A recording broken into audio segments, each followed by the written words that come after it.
நம்ம வண்டி அடிச்சிருக்க உலகத்துல எந்த வண்டியும் கிடையாது. நான் உழைப்பு. வாங்க வாங்க வாங்க வாங்க. என்ன உங்க நான் அடிக்கடி பாக்குறேன். உங்களை என்ன அடிக்கடி பாக்குறேன். எந்த ஊர் நமக்கு? நமக்கு செங்கோட்டை. நமக்கு இந்த ஊர் தான். குட்டாளா? அப்படியே கிட்ட குட்டிச்சவரு.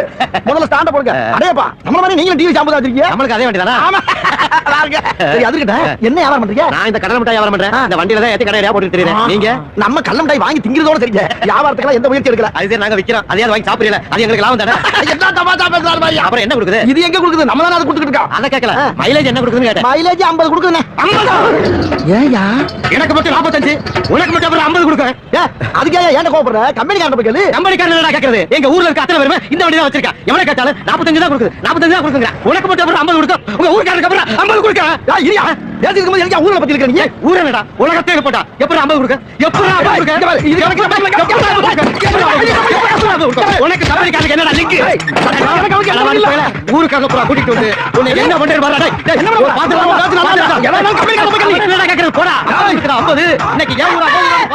வண்டி 5 கிலோமீட்டர் கூட கொடுக்கறதுக்கு நான் என்ன பண்ணுவேன்? இதுக்கு போய் ஏன் ஊரா ஓ ஊரா பாப்பன்னு போறா? பெரிய ஊர் கலவரத்தில் தூட்டுவானோ? சின்ன சின்ன பிரச்சனைகளா ஊர்வம் எடுத்து விடுறாங்களையா? நம்ம இடத்தை காலி பண்ணிடுறது நல்லது. என்ன வந்தாலும் வந்துருவாங்க. அண்ணா எவனாச்சும் வந்து கேட்டா இது ஏன் வண்டி இல்லைன்னு சொல்லியிருக்கேன். ரொம்ப நாளா இங்கே கிடக்குன்னு சொல்லியிருக்கேன்னா எதுக்கு நீங்களும் கடை எடுத்துங்க வந்துருவாங்க. ஓம் நம சிவாய. நாம் அனைவரும் பார்த்து ரசிக்கும் இந்த நகைச்சுவை மூலமாகவும் நாம் ஆன்மீகத்தை உணர முடியும். நம்முடைய ஆன்மீக சனாதன தர்மத்திலே மனிதனாக இருக்கக்கூடிய நாம் மகிழ்ச்சியாக வாழ பல விஷயங்கள் புதைந்து கிடைக்கிறது. ஒரு சிறு புரிதல் தெளிதல் மூலமாக பல பிரச்சனைகளிலிருந்து நாம் வெளியே வர முடியும். இந்த நகைச்சுவை மூலமாக நம்முடைய உடம்பும் ஒரு இயந்திரமாக இருக்கிறது என்பதை நாம் உணர்ந்து கொள்ள வேண்டும். எவ்வாறு ஒரு வண்டியோ இயந்திரமோ அதன் தன்மையை அறிந்து அதை எவ்வாறு இயக்க வேண்டும் என்று தெரிந்து கொண்டு அதை இயக்குகிறானோ அவனுக்கு அது அதிக பயன் தருகிறது. அதுபோல நம்முடைய உடலையும் மனதையும் எவன் ஒருவன் நன்றாக உணர்ந்து அதை இயக்க தெரிந்து செயல்படுத்துகிறானோ அவனுக்கு இது அதிக பயன் தருகிறது. ஆனந்தமாக அவன் வாழ வகை செய்கிறது. இதையே நம்முடைய வள்ளுவரும் ஒரு குறளின் மூலமாக நமக்கு இதை உணர்த்துகிறார். குடம்பை தனித்தொழிய புற்பரந்தற்றே உடம்போடு உயிரிடை நட்பு. இதன் பொருள் தான் இருந்த கூடானது அதாவது முட்டையானது தனித்து கிடக்க பறவை பறந்து வெளியே போவது போல இந்த உடம்பிலிருந்து உயிர் அந்த பக்குவ நிலை அடைந்தவுடன் வெளியே செல்கிறது. அந்த முட்டை ஓட்டுக்கும் அதில் இருக்கக்கூடிய பறவைக்கும் என்ன உறவோ அதுபோலதான் நம்முடைய உடம்புக்கும் உயிருக்கும் இருக்கக்கூடிய உறவு என்று இந்த குறள் மூலம் நாம் தெரிந்து கொள்ளலாம். அப்படியாக இந்த உடலாகப்பட்டது ஒரு நாள் அழிந்து போகும். உயிராகப்பட்ட நாம் அழிவது இல்லை. இவ்வாறு தெளிவு கொள்வது அவசியமாகிறது. இதையே திருமூலரும் திருமந்திர பாடலிலே உடம்பும் உடம்பும் உடம்பை தழுவி உடம்பிடை நின்ற உயிரை அறியார் உடம்பொடு உயிரிடை நட்பு அறியாதார் மடம்புகு நாய் போல் மயங்குகின்றாரே என்று நமக்கு உணர்த்துகிறார். இதையே தேவாரத்திலே நாவுக்கரசரும் ஒரு பாடல் மூலமாக இதை நமக்கு சொல்கிறார். இந்த உடலாகப்பட்டது எப்படி நமக்கு கிடைத்தது என்று.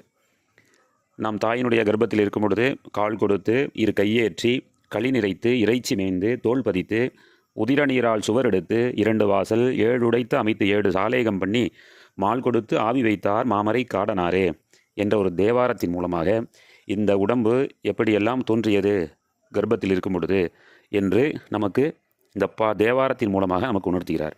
2 கால் 2 கை கொடுத்து களி நிறைத்து சதை எலும்பு நரம்பு இவைகளெல்லாம் கொடுத்து இவைகளெல்லாம் வெளியே தெரியக்கூடாது என்பதற்காக தோளால் மூடி வைத்து முழுவதுமாக மூடாமல் 2 வாசல் வாய் வாசல் ஒன்று மலவழி என்று சொல்லக்கூடிய ஒன்று 2 வாசல் வைத்து 7 ஜன்னல் வைத்து இந்த ஜன்னல் எது 2 கண் 2 காது 2 மூக்கு நீர்வழி என 7 ஜன்னல் வைத்து இந்த உடம்பை நமக்கு தந்திருக்கின்றார் இறைவன்